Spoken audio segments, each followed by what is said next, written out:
But I was not broadcasting, and we are recording. All right, all right, all right. My name is Sree Cadenhead. I am with Renew Refresh Reset Your Life, and we are going to be talking today to Sree Meleth.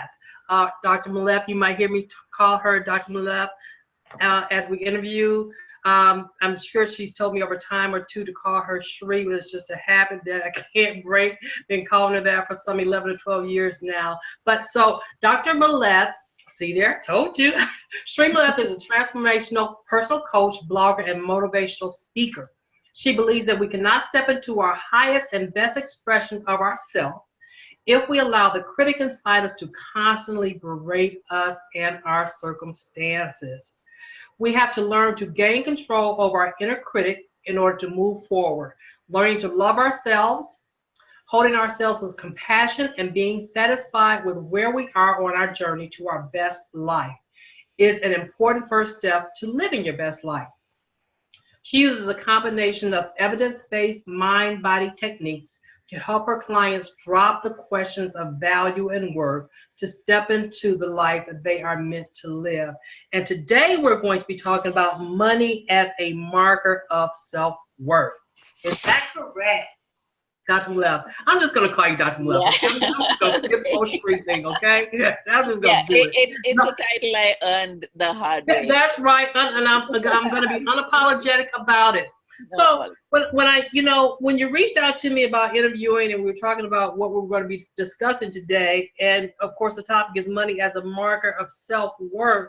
I always get really excited about titles of subjects or books or whatever that gets my mind kind of racing. And the first thing that I do is I look internally.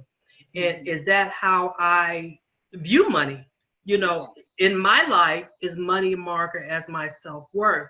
Now, my actions may say one thing and my mind tells me another, but in my mind, for me, money is not equal to, or I don't relate my self-worth to money. Mhm. So when you talk about money as a mark of self-worth, let's start out with you telling us, what does that mean? So you started off by introducing me and by talking about what I'm going to get my hair off because I think that's I'm going to do the sexy, right? better. Yeah. Um, so we talked about how we need to stop the inner critic from, drop the questions is what I say on my business that's called Freeing Ourselves. And the freeing ourselves is from the constant questioning of our value and worth, right? And however much we may deny it, money, how much we owe, how much we save, how much we earn, does tend to be a metaphor for for how we think of ourselves. I had a coach, a business coach, a few years ago who used to say that your self-worth is reflected in your bank balance. Not because, not not not saying that you're only worth something if you have a lot of money, Right. but that how you look at yourself and how much respect you have for yourself and how much value you have for yourself is how much money you earn or how much money you save and how much money you tend to owe.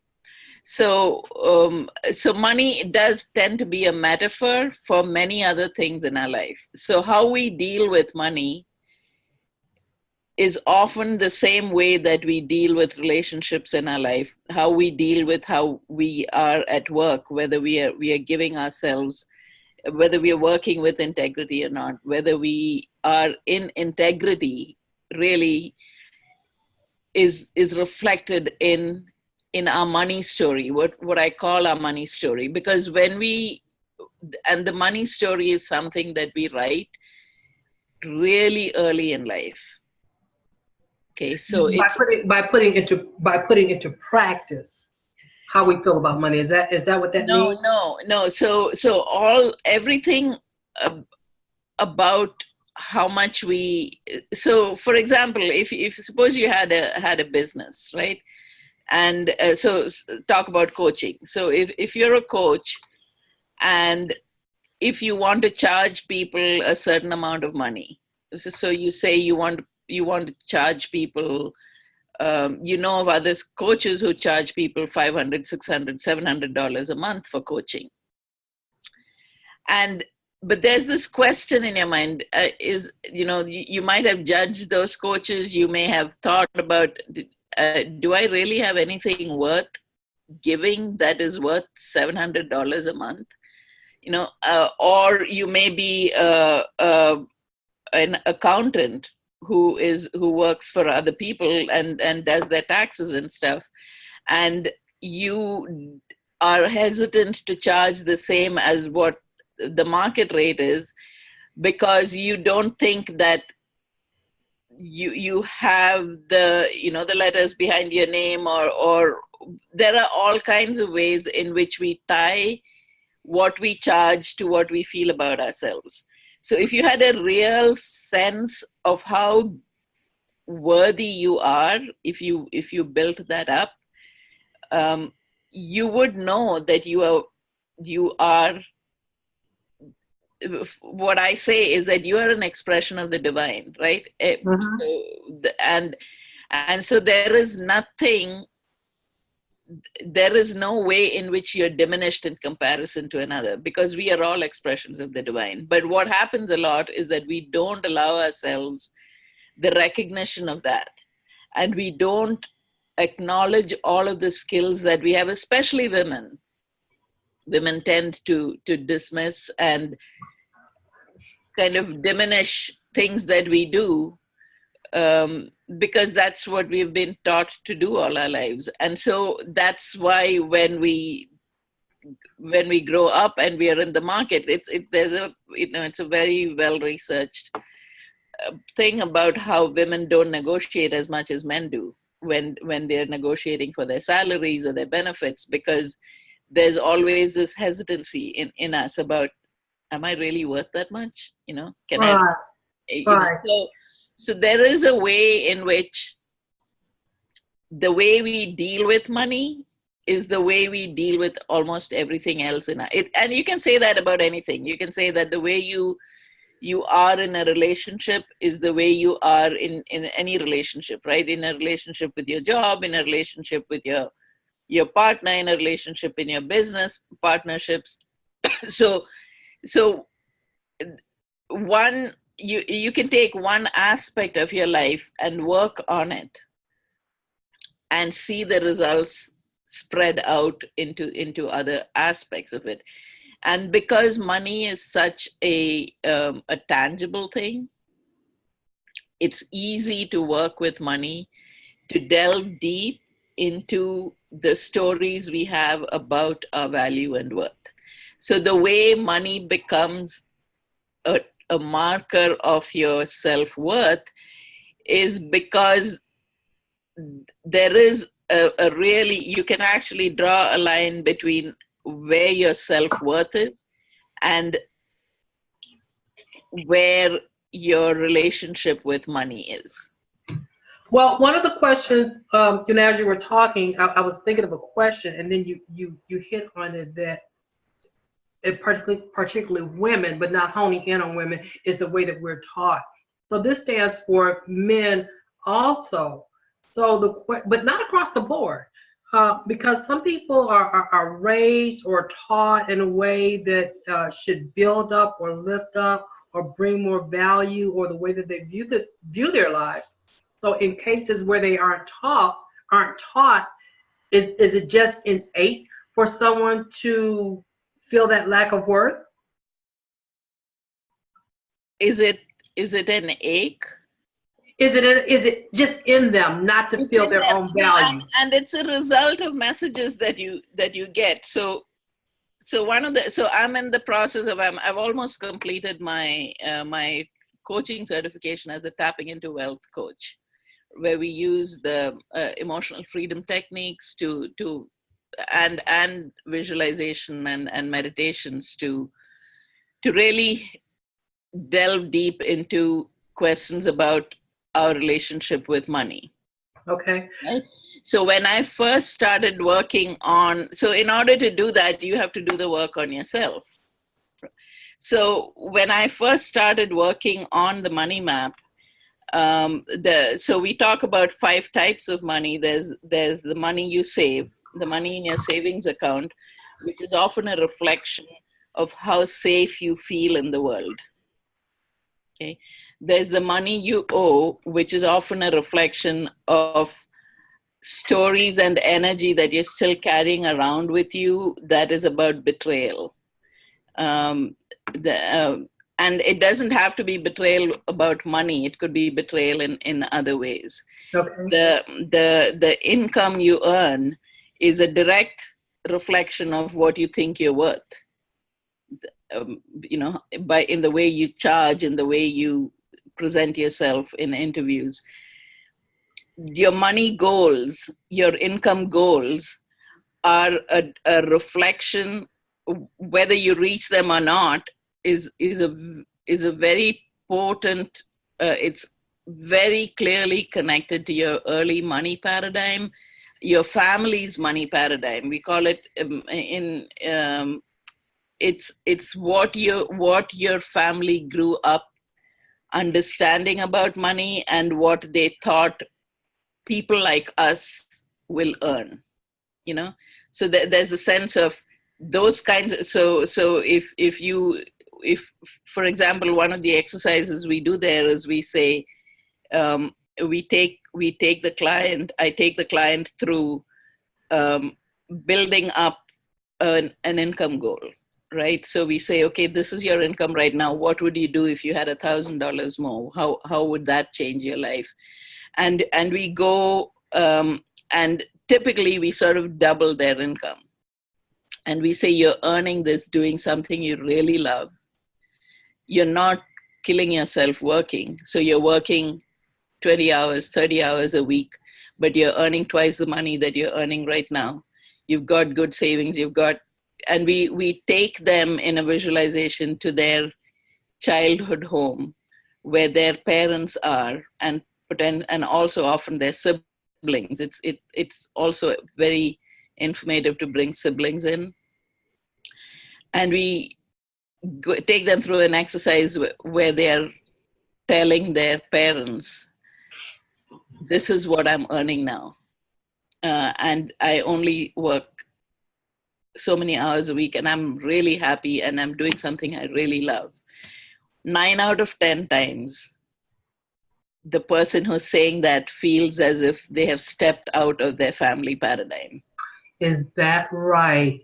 It seems like to me, this approach, and this is just the way I'm hearing it, and correct me if I'm wrong, is it like walking backwards to find out where that came from? Yes, exactly. And then working, and then realizing that a lot of the barriers that you feel, because a lot of the self-sabotage that you do, where you set goals but you don't achieve them, has a lot to do with how afraid you are of breaking that family paradigm and stepping out of it, because when you were little, belonging to that family meant survival, right? For a little child, these are emotions. We say it, we carry it in our first chakra. If you say it's that survival instinct of a little child.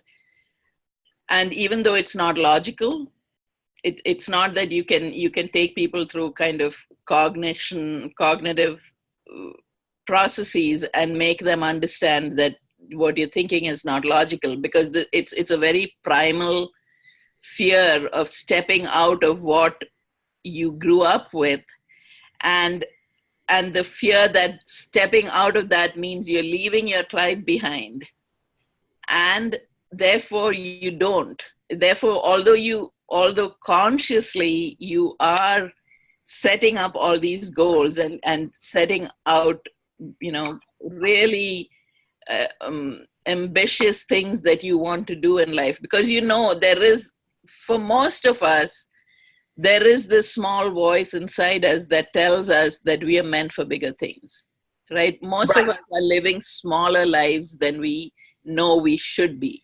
That's correct. And one of the reasons we do that is because it's safe to live that smaller life.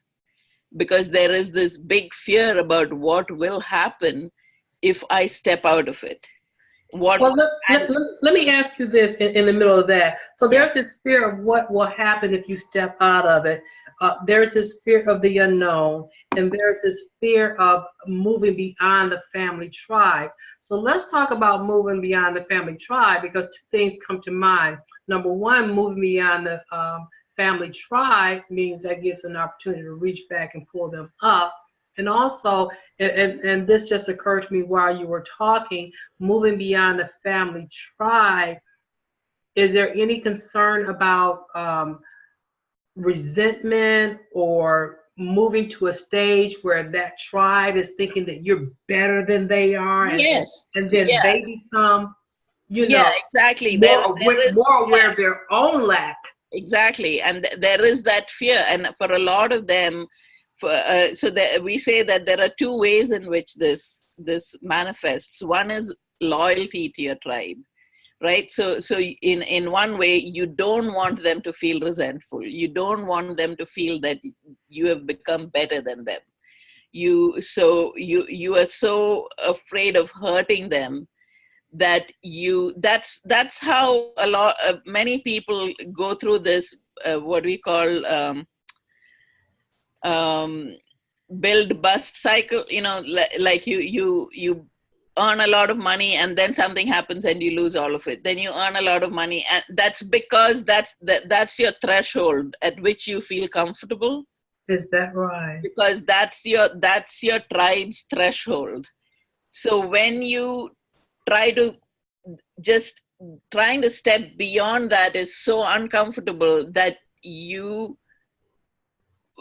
it sounds crazy, but circumstances and you engineer things in order to bring yourself back down to a level of comfort that then you feel it feels horrible because you thought you were going up. But when you get there, it's so uncomfortable unless you do the work that you need to do to clear the paradigm, to which is not to say that you're leaving your family behind. It's just that you learn to be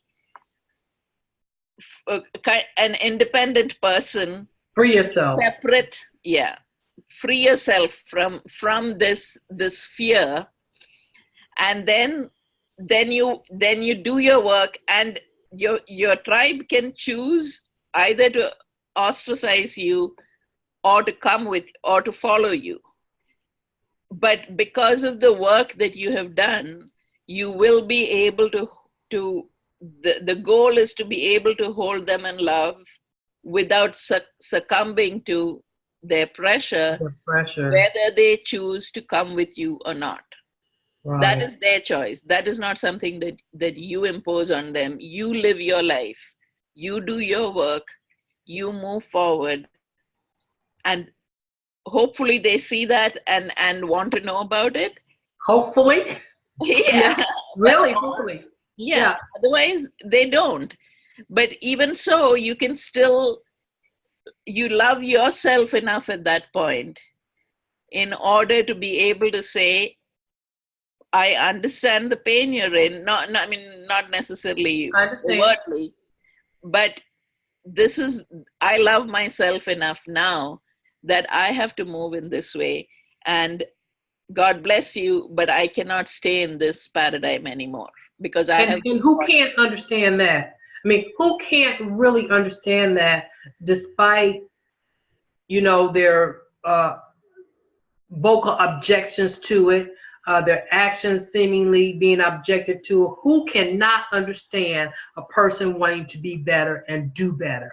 Yeah, but it is the same thing, right? It is this discomfort with being shown the mirror that people have. And unless I often tell my clients that one of the things you learn to do on the spiritual path is becoming comfortable with being uncomfortable.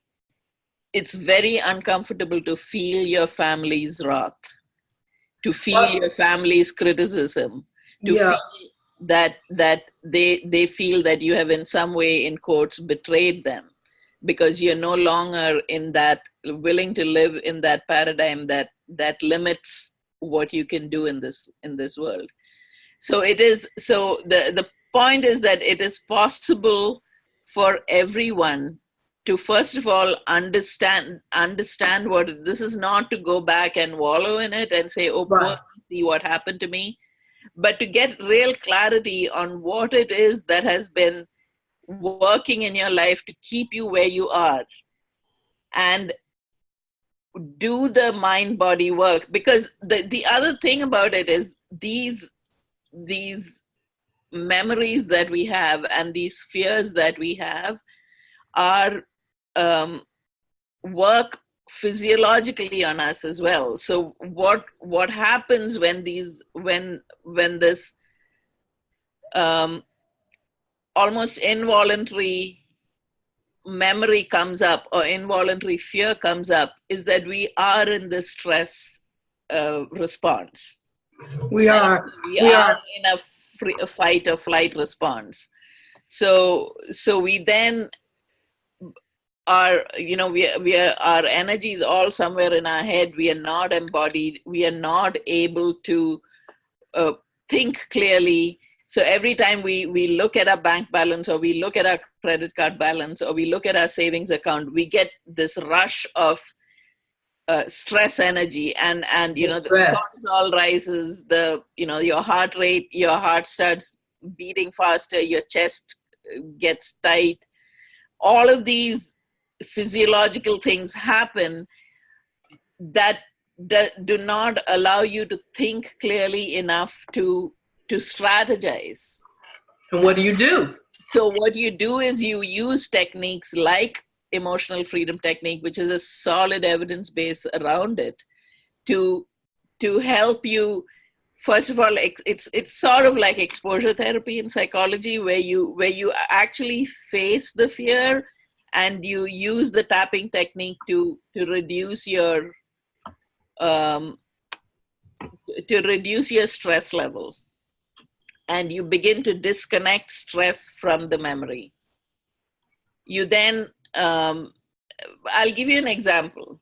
So when I first started working with my money story, one of the things that came up was an incident when I was really little. I was maybe at the most 5 years old, and my father had bought me this really beautiful dress. It was for a wedding, and we lived in a joint family. So my mother's brothers, my father, everyone, like there were 14 or 15 people in an apartment in Bombay, and I was really happy with the dress. I mean, I was a little girl with a very pretty dress, and I was happy. And I went and stood in front of one of my uncles, and he looked at me very critically, and he said something like, why would you make your dad buy something that is so expensive? It's such a terrible thing to do.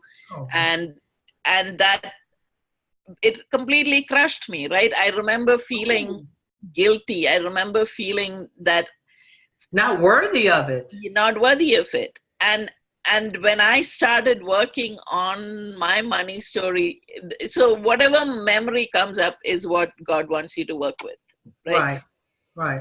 And the way I dealt with it was, then I used tapping to reduce this. I felt all of the sadness and the heartbreak that I felt then, but I didn't allow my energy to remain there. So then I empowered that little child by visualizing her standing there like in a Wonder Woman position and talking back to my uncle and saying, who the F are you to tell me this? Yeah.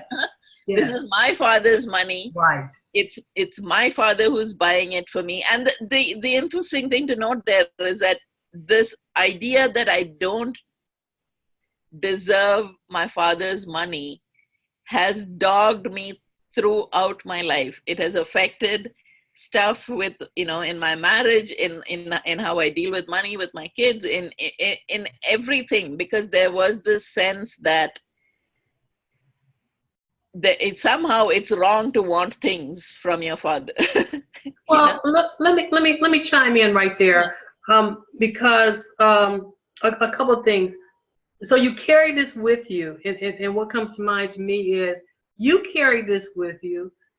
Then the people who sort of inflicted this pattern onto you, whether they knew it or not, Yeah. all these years later, you carry that with you.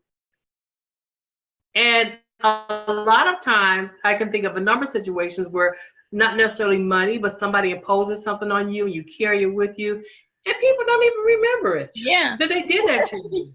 They go on with their lives. Yes. Okay, they go on with their lives. So that's one thing. And then the other thing is, because I think about my own relationship with money, say my daughter's patterns with money that she probably got directly from me, Yeah. conversations that I have with relatives that are probably my age and say, well, we didn't learn about money and blah, blah, blah, blah, blah. But we don't go any further than we didn't learn about money without recalling how money was treated. Yes.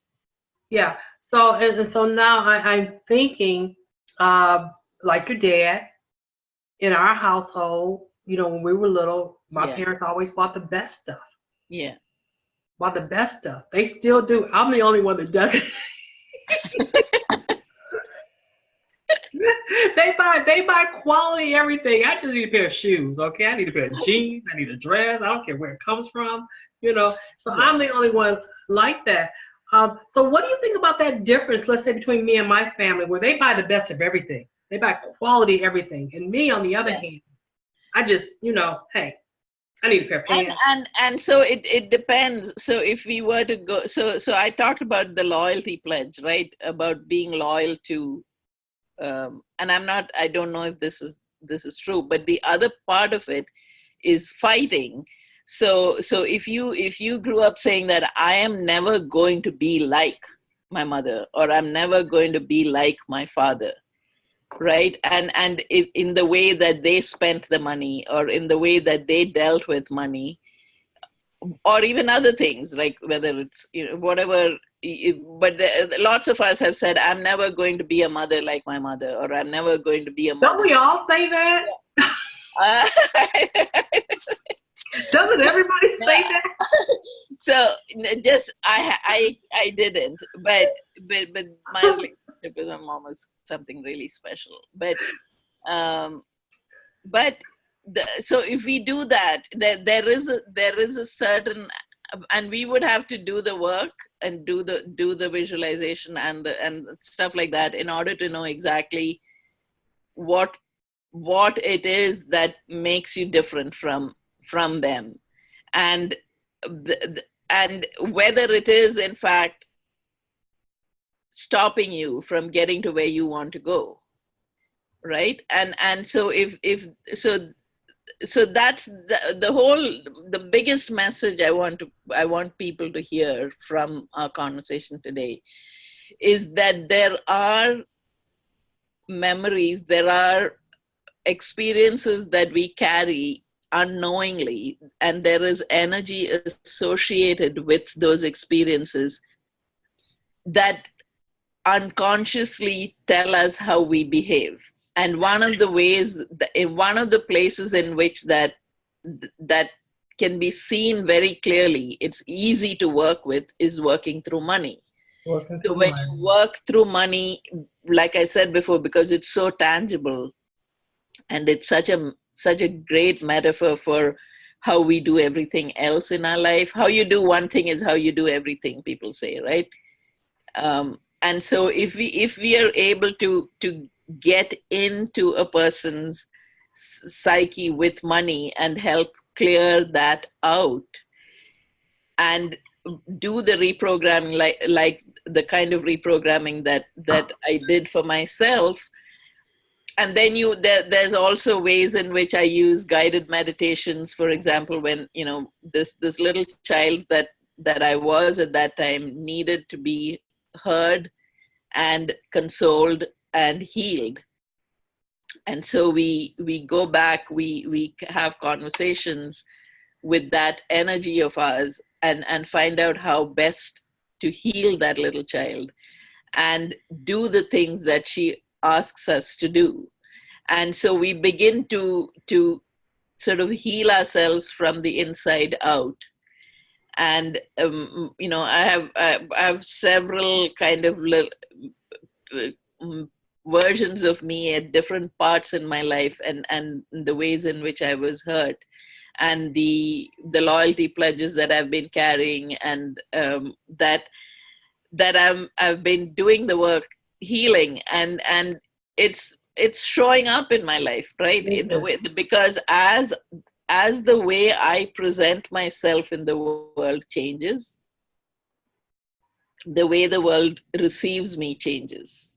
If I step out with doubt and this constant questioning inside, the people who are seeing me are also going to be doubting whether, it seems as if you're not quite sure, and it might not come out in the actual questioning of the doubt, but it might come out in other ways. So if for example, if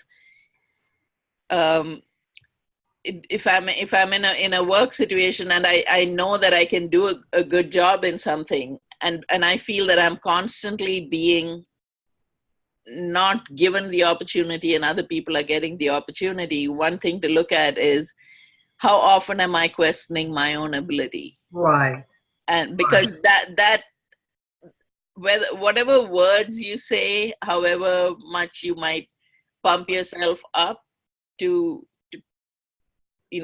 pretend in a certain sense to be really confident, if there is the constant questioning inside you, if your inner critic is really active and is constantly questioning your ability, then that comes out in one way or the other. It manifests. It might be in that you take on something and you don't do a good job because self-doubt steps in and you mess up. It might be that you never get offered what you want to do. So essentially what happens is when you do this kind of work, it's deep work. It's not easy work. It's a lot of my clients cry through sessions. And they even because it is hurt that they have never actually fully faced and allowed themselves to feel. Yeah. And so is it or does it have to be a lengthy process? I mean, to dig that deep, because mostly you're talking about adults who have carried this around for years. Yeah. So there are a couple of, so it depends. It really does depend on the individual. So I offer a few ways in which people can do this work. So we have a 12-week process, a 12-week course in which we hit all of the major money blocks, and they work with me. We do the tapping. They get the meditations that they have to do, and they go away with that 12-week work. Depending on where they are and what they want to do, I might also recommend a full year where we not only do this, but then we also strategize. So the first introductory session with me is called a clarity action strategy session. So we sort of get a sense of where they are. It's only an hour, so we don't delve into the entire life, but get a sense of what the points are that we know that they need to work on. We get a sense of where they need to get, where they want to get to. So we get a sense of where they are right now, where they want to get to, and then in the 12 weeks, you don't often get a time to do the strategizing and planning action. Right. But if you do the 1 year, then you have the ability to then develop strategies, to develop your own mission statement, to know how to present yourself, to do the work that you need to do, whether it's in a profession in your already existing job, or whether you want to step out and do something different, bigger. Then they get to take the time. And also what happens often is that when people start doing this work, the inner, there's the inner critic and there's the inner saboteur, right? And when there's rapid progress, or when there's progress towards something, it becomes so uncomfortable that the inner saboteur comes in. We call it a backlash. And you have to be, and it's a part of this, it's part of growth. So the inner saboteur is also that because you're growing perhaps so rapidly, or because you have a better understanding, that you don't need any more help. Yeah, no. So it's both. The inner saboteur actually shows up every time you're stepping up to a new level. Every time you're stepping up. So you get to a level and you're comfortable. You've done a lot of this work. You've done enough work in order to say for me, for example, to get a few coaching clients to coach them. Now I want to go to the next level, and I want to become a really well-known speaker and writer. And so when I begin to work on that, this thing comes up all over again. And then we have to work through that. But what happens is that because when you've been through the coaching, you begin to recognize when you're in a backlash, when it's your inner saboteur. So you have the tools to, you don't have to be a coachee lifelong, right? Because Right. you have the tools, and you know how you work with this, that you're then empowered to recognize, oh, hi, here's my inner saboteur again. I know how to work with you. I know that you're trying to keep me safe, but let's get on with it. And you continue to do the meditation and the tapping to sort of tamp down the stress response, and then you're able to move ahead. But Go ahead. Right. Yeah, it is something. So in Hinduism, we talk about how enlightenment is a spiral staircase. And the reason we say that is because every time you're going up to a higher level, you're going around the same thing. Right. You're going at it, but from a higher level, but there is still clearing to be done. Right. And like you said, we've been carrying this for years. For years. And so there is a way in which it keeps showing up. But as you move up, it becomes easier, and especially if you have the coaching, it becomes easier to recognize, Right. This is what it is, and move on again, and then move on, and then move on. So it's very, very powerful work. It's well, just because the coaching provides you accountability for one thing. But what about people who don't have that accountability? Get a coach, right? Get a coach. Yeah. If that's possible, but if that's not possible, that just makes it. So there will. So there is. The people like me. I'm in the middle of developing. So I have a YouTube channel where I have a lot of meditations that people can listen to. I am also so there are 3 levels. So there's the group, there's the 12-week course, there's the one-to-one, and then I'm also developing a membership site where a lot of these processes will be available for people to access easily. Okay. And along with that, some of those will also be available on a specific YouTube site that I've not created yet, but I'm planning to create.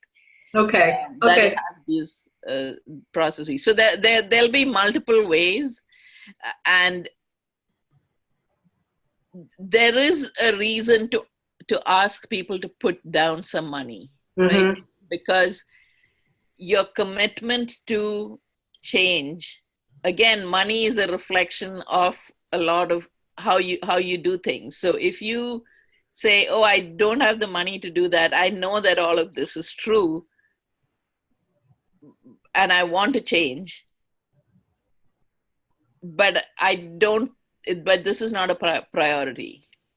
If that's where you are, then you're not going to do the work that you need to do in order to. You're not going to do the work. So in order to encourage people, it's always easier to hold people accountable if they have skin in the game. Skin in the game. Skin in the game. And the way to get skin in the game is to put some money down. Yeah, that's always true. That's always true. But two things here. I've heard you mention meditation a few times. Yeah. Is that always a part of the process? Yes. And what does that add to the process? What does that allow a person to do? So what it does, so the way I use meditation, it's guided meditation. So there are several ways in which it helps. One is the first set of meditations helps you to learn to get fully in your body, right? You cannot feel any of these things that you're feeling or know what your reaction is if you are not used to being in your body and really sensing what you feel, because you can actually sense the physiological reaction. And it's interesting because different people will say different things. So when you ask them to look at their savings account, they'll say, my chest feels tight. Other people will say, I have a belly ache. Other people will say, my shoulders feel heavy. So each person carries these emotions. The emotions are actually, there's a physical response to emotion. And a lot of the time we are not in our body. So we don't even know how our body is reacting to the emotion. So the first thing to do is to learn to get embodied. And you may not be able to do it all the time, but just to practice getting embodied is really important. The next step is to learn to become the observer. So once you're in your body, you can step back and actually look at the emotion that you're feeling. That's how you understand where the emotion is in parts of your body. That's interesting. That's very interesting. So if we're not in our body, is that to say we're always in our head? Yeah, you're in your head, and your energy is all over here, and a lot of us most of the time are not conscious of our body. We're not. We're absolutely not.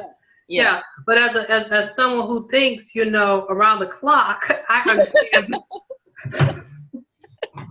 I understand what it's like to be in one's head, and how exhausting that can be. Yeah, exactly. And also, because when I get up in the morning and I'm not as diligent as I used to be about getting up at 4:45 and doing my prayer, meditation, and all that. And here recently, as I try to get back into that pattern, it's all disturbed, interrupted by what's going on here. And I can't pretend that I'm focused when I know I'm not, because I'm thinking about, whatever, breakfast, getting dressed, what's on Facebook or whatever.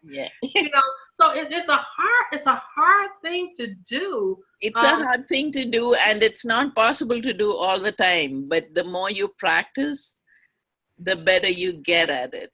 I know that. So those are some ways in which I use meditation. The other way in which I use meditation is to actually take you back to get to know this. A lot of us have little children in us who have been hurt.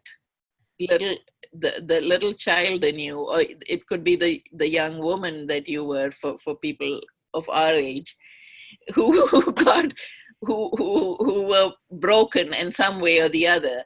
And to be able to go back from this place that you're in now and to ask that young person or the little child, first of all, let her know that you're here now, right? Because what you've spent your life doing is ignoring ignoring her, ignoring the little child and the young woman who was hurt as you were growing up, and putting all your focus externally. So you've been looking after your husband, your children. I'm talking now as if I'm talking to all women, but this applies to men as well. Right. But so you generally, even so, it's common thing that we do is, if somebody asks us to go out for a get together and we're really not feeling like it, but you're so afraid of offending that person that you tamp down the sense that you have that you don't want to go, and you go. When you're doing that, you're not loving yourself. You're ignoring that voice inside you that says, I need care.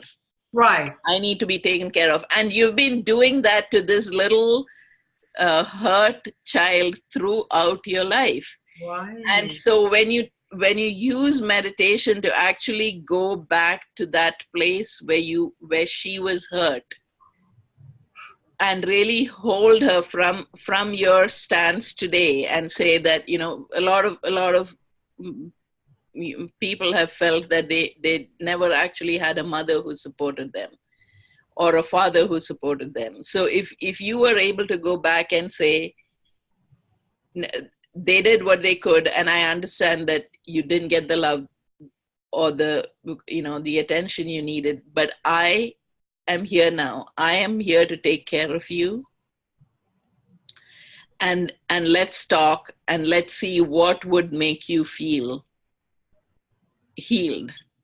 How, and the kinds of answers that come up are, I'd like a cookie, or Whatever. I'd like to be taken. Just pay attention to me. Just come in here and give me a hug. Just acknowledge me. I had a client whose parents had used up their the savings account that was in their names without telling them. And this was when they were little, and she'd felt betrayed all her life about it. And when she went back and talked to that child who felt that betrayed, the response that came back was, I want you to put $1 in my name every day. Oh, wow. Isn't that something? Isn't that something? That, and sitting here, because I told you in the beginning, the conversation will drive the interview, and it can go in a number of different directions. But as I'm sitting here listening, I'm thinking, how many times have I talked to someone, or even how many times have someone been talking to me, and regardless of what's being said, what's really being conveyed is, I have a need that's not being met. Yes. I have a need that's not being met. And however you choose to convey this and people don't receive it, yes, you can go a really long time without your needs being met. Yes. And that happens a lot in relationships, whether it's a physical relationship, a man-woman relationship with relatives or people or friends or whatever.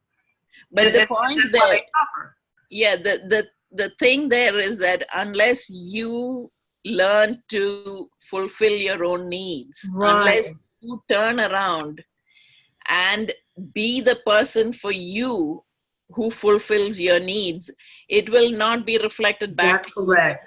That's absolutely correct. Yes. Well, as we wind down here and going to go back to the money paradigm, and although that money paradigm relates to every other aspect of a person's life, I want to ask, in your coaching, in your experience, and everybody's goals is a little bit different.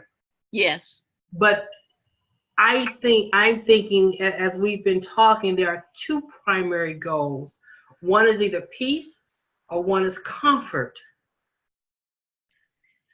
Yeah. Can you see that? Can you narrow it down that much?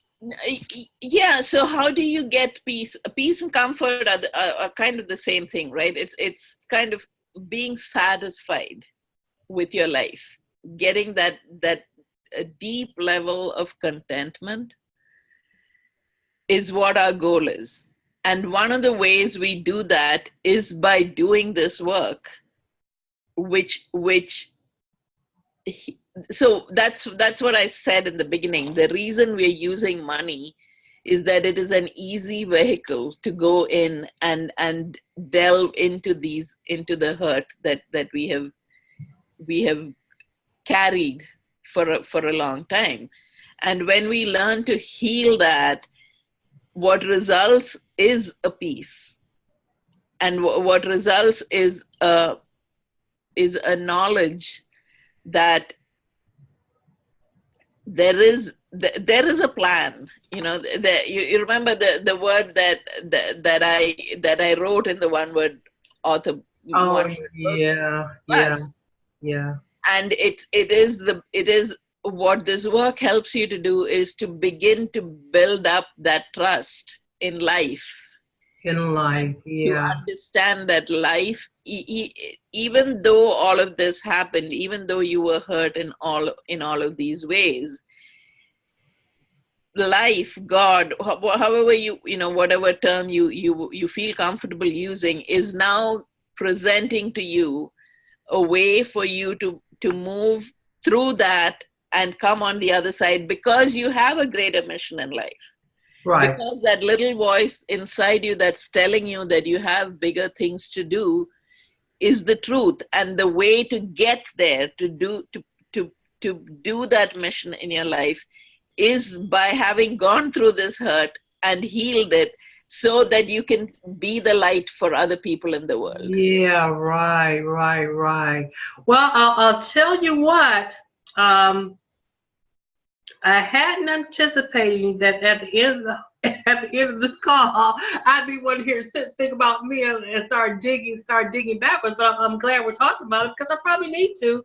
And although I'm fully aware of some things in my life that still affect me from a long time ago, whether it be a child or 20s, 30s, or 40s, whatever, that I acknowledge but haven't worked on. I mean, not really worked on to overcome and keep progressing. So I appreciate that, and I'm sure there are many people in the same boat.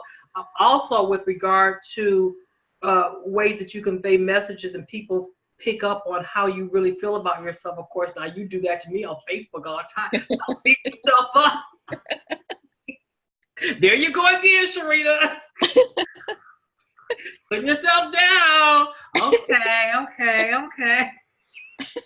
But a lot of times for me, and although you might be pointing that out, a lot of times I say things simply because I recognize it, and don't want to, would rather admit it than run from it. Yeah. Because if I somehow acknowledge it, then I'm not deceiving myself, for one thing. You're not deceiving yourself, but as my job here is kind of as a coach, is acknowledging it is not enough. Working on it is important. Working on it is enough. Clearing it is important. You have to. Acknowledging is absolutely the first step, but actually taking time to go really deep inside, see how it's, and honestly, tapping and these processes are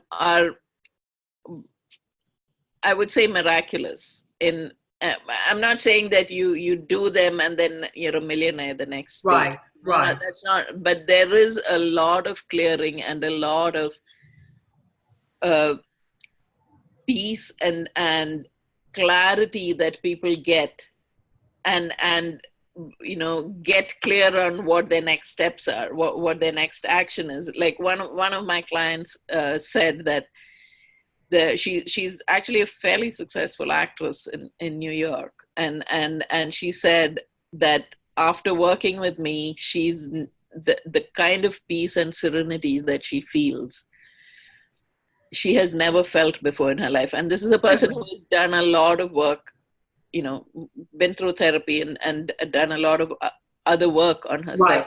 Right. And she said that is affecting how she presents herself in auditions now, because she's not going in there all, tight and desperate, and and it's just completely changed how she presents herself in the world. So I've had a lot of people who've had significant changes in their life, in how they're dealing with family, in how they're dealing with romantic relationships. It's not all been rosy. It's not, but this is hard work. And like I said before, if you want to do this work, you have to be willing to be comfortable with being uncomfortable. Being uncomfortable. Well, I've grown used to that. I know. I've grown used to that. Well, I'm gonna tell you. So we're gonna wind it up and wrap it up. I'm very glad we've had this conversation. I'm very serious also about. It's been really quite a while since I've done the kind of self-reflection that has catapulted me into putting in the work. Yeah. Analyzing what needs to be done in order for the change to happen. I do that more externally. Yeah. Okay. And my life is an open book with that regard. Yeah. But I haven't done that internally. And it seems like to me, until I do that, everything else is, I won't say it's a wash, but it could be a lot more fruitful. You know where to find me. I know where to find you. You can't find me, not even in Georgia. The next course is starting on November 11th. Okay. So do this. Tell us, leave us a final word. Tell us where we can find you, how we can get in touch with you. Yeah, so there is a Facebook page called Freeing Ourselves. That's one way to get in touch with me. When you post the link to the interview, I'll also send you my email and my scheduling link. And people can schedule a clarity strategy action session with me, and then we can figure out if this is the best way forward for them or not. Okay.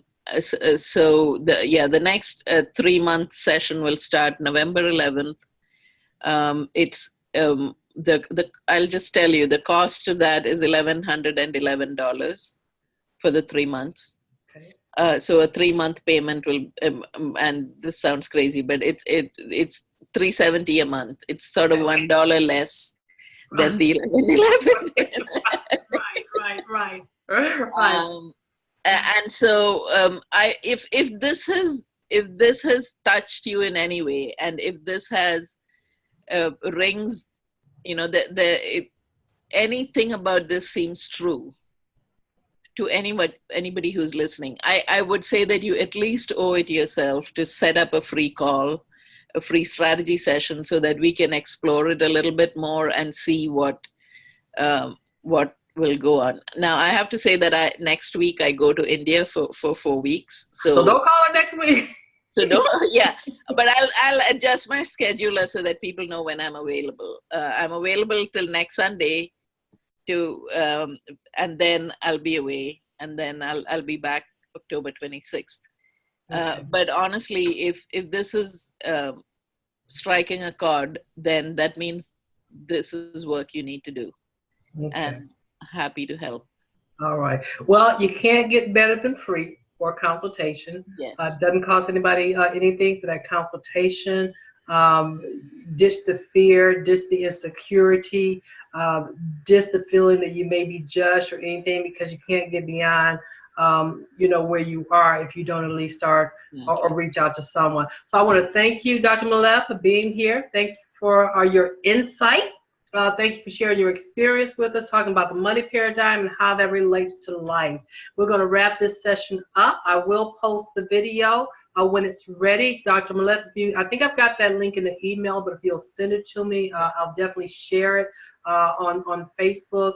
Elsewhere, I'm going to start blogging about the people that I interview as well. On that note, this is Sreelatha Meleth. We're going to wrap it up here. Thank you for joining us, and thank you, Dr. Meleth, for allowing us to interview. Thank you so much. Really happy. All right. Have a great evening. Thank you. You too. Bye-bye. Bye-bye.